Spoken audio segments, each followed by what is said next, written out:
Hello, everyone, and thanks for joining me. There are so many things happening in the world of technology today. Education is somewhat in turmoil as they're thinking how to respond to the new development of Chatgpt.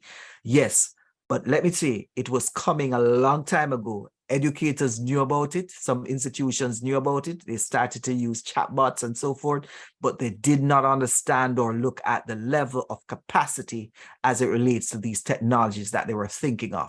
They were not forward thinking in another 5 years. No, I went on a journey. I asked ChatGPT to write me an assignment about a young boy, aged 14, from Jamaica, who's dyslexic, but he likes football. As a matter of fact, I just wanted to test the system. And here is what it wrote to me. So in this session, before I move on to tell you about what it wrote for me, I want to look at ChatGPT. Of course, I want to explore Gptzero, an application for detecting AI written text. And I want to look at a few things that are coming our way as it relates to this form of technology. We have to embrace it. Now let's go and look at the story written by this, of course, wonderful tool that some are trying to fight, but let us embrace it because it's not going anywhere. Now, as I stated before, I asked ChatGPT to write me a story of over 1,500 words about a Jamaican boy who likes playing soccer. I should have said football, that is. The boy is age 14 and lives with his grandmother.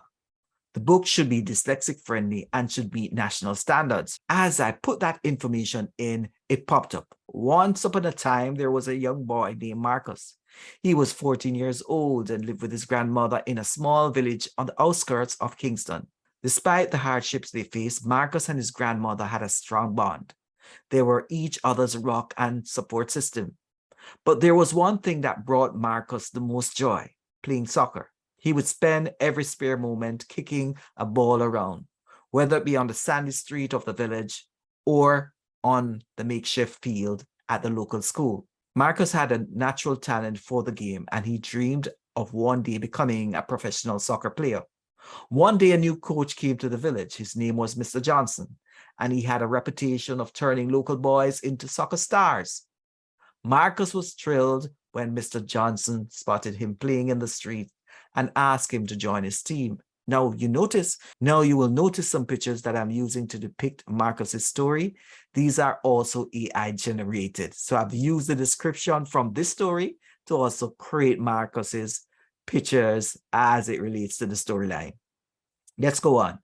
Under Mr. Johnson's guidance, Marcus's skills improved dramatically, and he was soon one of the best players on the team and was even selected to represent Jamaica in a national soccer tournament. Wonderful. You see, the AI is developing that text. ChatGPT, it has been doing well.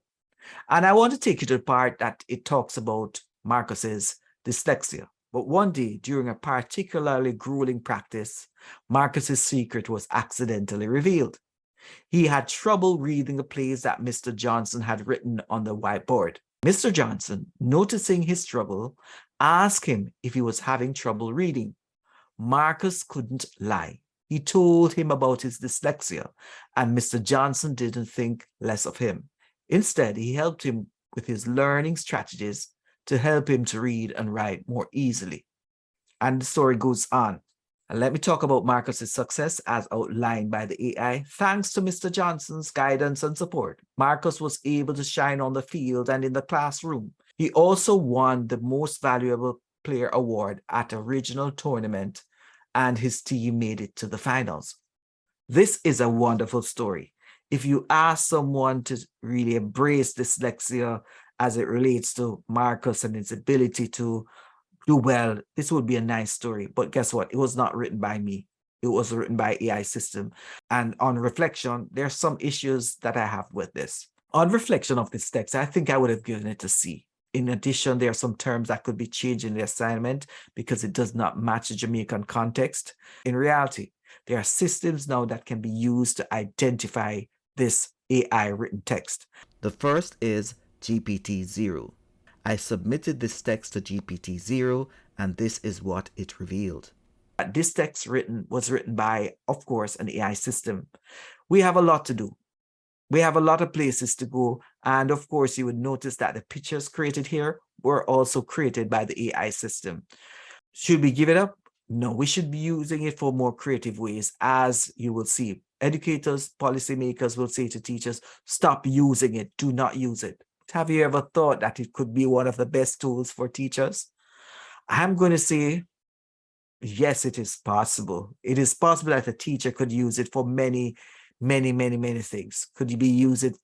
They could use it to build their own knowledge within seconds or so forth. One of the greatest fears being expressed by educators and policymakers is that cheating will be everywhere as it relates to Chatgpt. And I'm saying at this point, it should not be that way, because you can have guidelines that can be used to prevent that from happening. I am happy to say that, listen, it's here to stay. Whether we like it or not, we have to embrace the technology.